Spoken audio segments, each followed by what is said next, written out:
Did you see CNN say that Rogan is the new January 6th? Bro, unbelievable. And then I think they switched the headline. Was it you that pointed that out? Dub pointed that out. Dub pointed out. So the initial headline was that Joe Rogan saying the N-word is another January 6th moment. Fucking crazy. And then they switched it to why Joe Rogan's N-word is like so dangerous or something like that. Exactly. And 100%. I mean, I screenshotted it. You could see it on the writer's page as well, and then it was just swap. People are like, it's unbelievable. I wonder if they realize that it's all coming crumbling down. And it wasn't an opinion piece. It was an analyst. It was a CNN analyst. So I'm like, that's more of you. Really? Do they realize it's over? Like, do they realize it's over? CNN.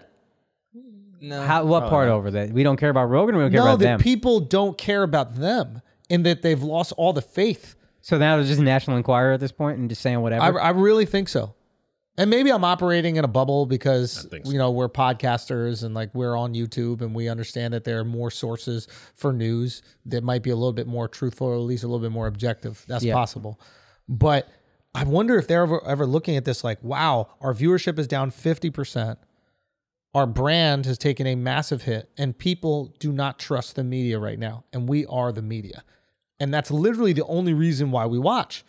Right? Like, if you're the news, we got to trust you're going to give us some truth. Yeah. I think you're giving them too much credit. Really? I think it's a sinking ship, and people on sinking ships aren't rational.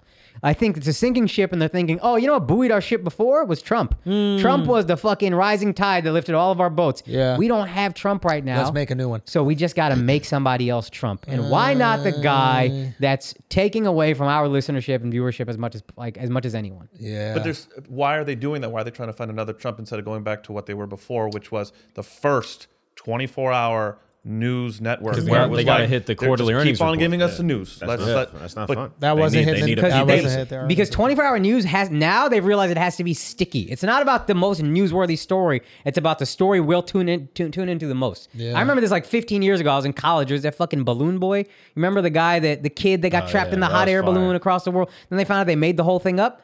We were fascinated by that story, and it was on CNN all day. And I was like, yo, aren't we at war right now? How are we watching this fucking balloon boy? And then I realized that's what we'll watch all day. Yeah. Well, I want to hear this unfold. Oh, Trump is always going to give you new things. Yeah.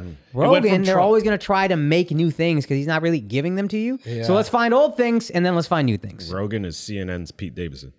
Yo. Interesting. Facts, so the entertainment world, it's Pete. Yeah.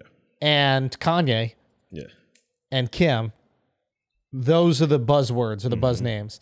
And for news, it's fucking Rogan now, man. He's the lightning rod. Wow. Oh, shit. Yeah. Yeah, it's a shame. It's a shame because, like, if that's all they have, they're not going to let up anytime soon.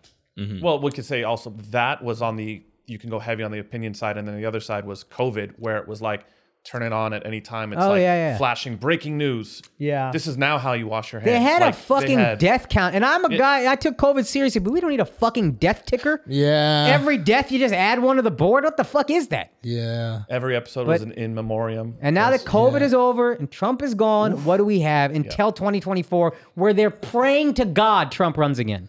I promise you they're going to cover him all the time. All of a sudden, these little bans on Trump are going to be lifted, and it's going to be like Democrats suddenly lifting COVID bans. So there's no more COVID, and there's no more Trump. So Rogan replaces both of them, actually. Yes, because he gets to be the COVID misinformation guy, and he gets to be the political opposition. Yes. Right? Even though he's not, but that's how they're going to position put out that him. Great thing. I think all of us saw it with the fucking the liberal things Joe Rogan has said. Where he's like, I'm in favor of universal health care. Yeah. I love universal basic income. Yeah. And then he's like, I think we should pay more in taxes. Fuck you for not, you Republican piece of shit. Yeah. We should help inner city communities. It's like every liberal thing you could possibly say. Yeah. I've never voted Republican in my life, he says.